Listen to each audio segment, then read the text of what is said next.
Tolu, what were the toughest parts of these last few months? Just knowing you were around the team, still traveling everything, but knowing you couldn't suit up and help the team at least on the floor. Uh, I think the toughest part was probably like the first 3 days, first 2 days. I cried, and cried again, wondering why me. And I had a great coaching staff and a great team to tell me that it's okay and everything's gonna be fine.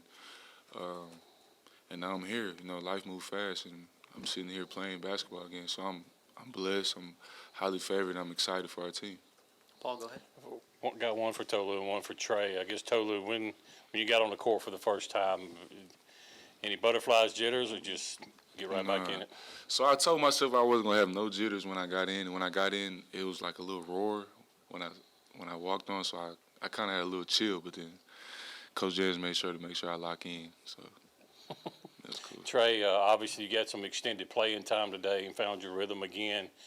With this team heading into SEC play and needing that score, and how big of a confidence boost was that for you?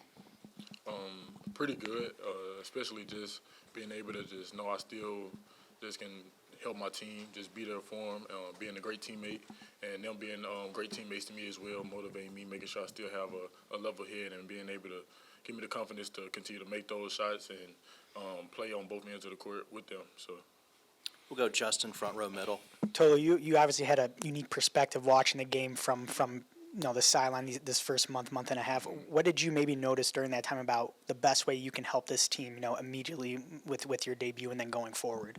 I think what I noticed the most was energy is contagious. Like, I'm not trying to be cocky, but I'm not used to being on the bench like a lot. So me being on the bench a lot made me learn, like, if I'm bringing the energy every day in, day out for 40 minutes, it's contagious. It helps the guys on the court. And we always preach, and Coach James preaches about the bench being up and uplifting, and that's what I worked on the most, and I think I got really good at it. So. We'll go second row middle to Danny P. with the microphone. And Trey, what was it like for you and your teammates to have your leader, Tolu, back out there on the floor doing his thing? Exciting. It was just because with me, I was able to play with Tolu and just get some runs in before we started, and to actually just be on the court with him this season it was pretty good, especially to see him come out there and do the things he did. We're like, oh yeah, we ready. So. We'll go front row middle to Brian. Now that first game's in the bag, totally. Just how do you feel? You feel like 100%, everything's back to normal?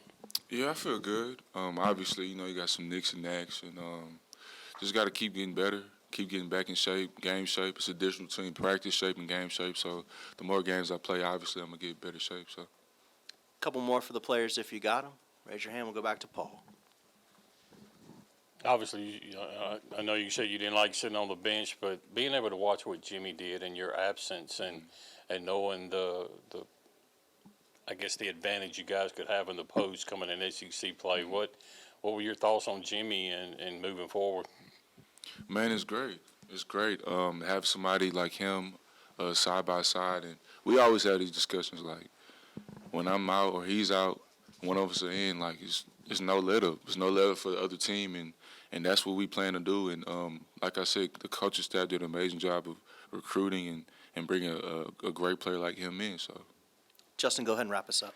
Tolu, how important do you think it was for you to get this game under your belt before SEC play starts next weekend? And then obviously you guys have a tough stretch with Alabama, Tennessee, Kentucky coming up. It was vital, man. Everybody needed a tune-up. Not trying to say Bethune-Cookman was a tune-up because I honestly think that's a good team that might win their conference. But I think a game like that helped me get my rhythm, my flow back, and just me being able to play with the team, actually being on the court with them, it feels great. So, Coach, I guess obvious question, just from your observations without watching film, how Tolu was able to get in the rhythm today in his first game back. Good to have him back. We were all excited for him today. Certainly didn't know how he would play, but got off to a great start. I don't think he missed a shot from the field, maybe one free throw. And I thought it was interesting as the game unfolded that especially, I guess it was new guys and some guys that were here, they just basically it wasn't us telling them, but they knew to throw him the ball, when he was open. They made a concerted effort to get him the ball. And we're always trying to play inside out, for the most part. But I thought we had some reposting today that we haven't been doing as much. And that was strictly on their own. And then as the game progressed, they started giving him a little more attention. And I thought he made some decent passes out of the doubles or the digs, whatever you want to call them. But I'm just happy for him and his family. It's been a long road. Their whole family has handled it great. His mom and dad are great people, and they've been very supportive of me and the team while he, was on the mend. And for him to come back and get off to such a great start, it's got to make him feel really good. And just I guess update on Andrew Taylor. Didn't see him today. Yeah, Andrew's not with us right now, and it's a personal matter. Again, questions for Coach, raise your hand. We'll get the microphone to you. We'll go to Justin, and then we'll go back over to the other side. Chris, just how important was it for Tolu to get this game under his belt before Saturday's SEC opener and then the stretch of games you guys have coming up? We'll find out. I mean, I don't know anything about the future, but certainly on paper, it was exciting for us to know once we got the word that he was going to be released and going to be able to play in this game. And he didn't have a minute restriction. He had got to the point in practice where they had taken that off too. And certainly we were still watching it because he wants to be out there, every play. And we get to tiny arguments about, hey, you need to get out this rep. And so we went back and forth with that. But he ended up playing 19 minutes. That was probably more than I probably thought when I went into the game. But I didn't have a number. And but it was huge. I mean, it was huge, even though he's a vet. But just to get comfortable again, get some confidence in himself and get out there and play. And hopefully it'll help him and us as we open SEC play. We'll go to Benjamin on the end to Coach's right. We saw a nice game from Trey Fort. Yeah, he bounced back, knocked down 3 3-pointers. What did you see from him that you liked, and what's that do for his confidence going into conference play coming up? What I liked is he practiced very well since he returned from Christmas. That's what I liked. That's why he got in the game earlier than most. And I don't know, it's whatever. It's a coach's thought process, but I just believe that if you have the right mindset every day, and when things aren't going your way, and maybe your work you're putting into it is not paying off like you want it to, your time's coming. If you keep your attitude the way it needs to be, and you keep working, you'll get paid for it. You'll reap the dividends, and Trey did that this week.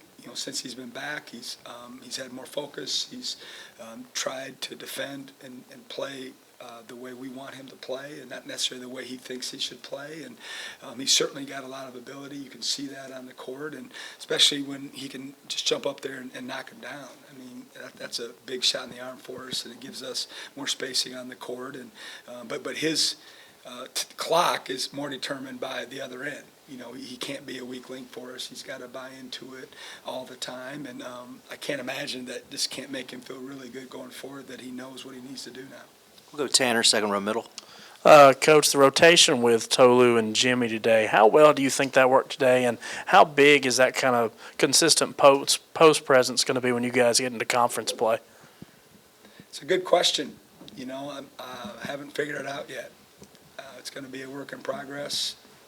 We're going to have to figure it out here in practice and certainly in the early games. But it's a good problem to have. It's a good problem to have. And Jimmy's, people ask me, hey, when Tolu's back, how is Jimmy going to handle it? I'm like, I didn't even think about it. I mean, he's such a great guy, and he's been encouraging Tolu and excited for Tolu. And I think his mindset is, hey, when I'm not in there, now there's another guy that's going to keep wearing him down. Is going to keep pounding them like I do, and maybe we'll soften them up a little bit. But that's a great question, and something that we're going to have to figure out going forward. Go back front row, Justin. Chris, you mentioned it before just about the Southern and Georgia Tech losses following you guys through the year. What type of opportunity with you guys now at full strength do you think you have to sort of neutralize those two losses with these bigger SEC games coming up, again, having Tolu back in the mix? Yeah, I mean, what we've done is not going to go away, good and bad. It changes, though, because of the analytics and the net and that changes, daily. Sometimes there's big changes, sometimes there's small changes, and we can't do anything about it. It's out of our hands. All we can do is watch, pay attention, which unfortunately I do already. But in terms of, what's ahead of us is that's what I told them, the next day, that the loss versus Southern is not going to be the determining factor of how our season unfolds. We're going to have so many more opportunities the rest of the season, especially when we get into SEC play, that it's not going to be that factor. And we determine if it's even a factor at all, to be honest with you. But it's not something, that we talk about on the daily, but certainly as a coach, I understand, what it's done for our resume, and we got to do our best to try to, win every opportunity we get. Go ahead, Paul.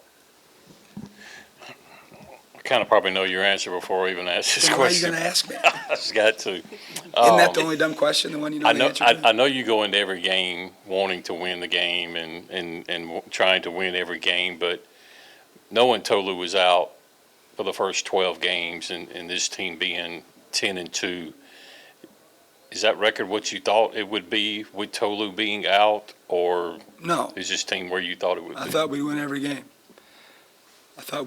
game. It's not lip service. We got a lot of good players. We're working on our culture every single day, and we lost 2 of them. And do-overs, you don't get them. We talk about it all the time, but that wasn't the expectation. It wasn't, hey, let's just win enough till Tolu goes back. It was, let's keep the train moving and win every game. And that's our approach. It's going to be the approach that we have as long as I'm the coach here, from the staff to the players to the managers. And certainly it's a tall task, but I think that's the approach you have to have. Go ahead, Benjamin, and then we'll go back to Danny P. Yeah, I guess a little bit of a similar question. Now, at 11-2, at the end of non-conference play, is this pretty much where you wanted this team to be? And then I guess the second part of it is, where do you what the number one thing that needs to improve now between now and where you hope to be in March? No, again, I wish wanted to be 13-0. I can't imagine it. Most coaches out there don't want that as their goal. But our biggest issue right now, from a 10,000-foot view, is just our turnover percentage offensively. We can't get it under control, and we knew it could be a potential issue into this game. They were 5th in the country in all Division I teams at forcing people into turnovers percentage-wise, which is a big number. So we knew on paper, certainly we talked about it, till we were blue in the face, but it's not one thing either. It's just different plays here, different plays there, different guys here, different guys there, and we do tons of things about it in practice, and we still haven't been able to be consistent with just valuing the ball and making great decisions. And it's our problem right now. It's our problem, and we've got to try to fix it, and we'll continue to work at it. And we've had some games where we've been good, but for the most part, it's always been something that sticks out. Got time for a couple more. Danny P. in the middle. And Coach, having Tolu back, you'll be able to rotate him and Jimmy at the 5, but you also are able to get Cameron and Keyshawn rotating at the 4. Is that pretty much ideal, the way you would like to do that? Again, I'm not sure yet. We got some movable parts with Cam's knowledge of the system and his skill set. He can play 3, 4, or 5. DJ can play 2, 3, 4. Will there be a possibility of playing Tolu and Jimmy together? Yeah, we've done it in practice. We've talked about it. It's not a problem on offense. It's more of a problem on defense with having 2 5s on the court at the same time defensively, and that's where we're trying to figure all that out. But I'm not sure. I'm not sure how that will unfold. But like I said earlier, those problems are good ones to have.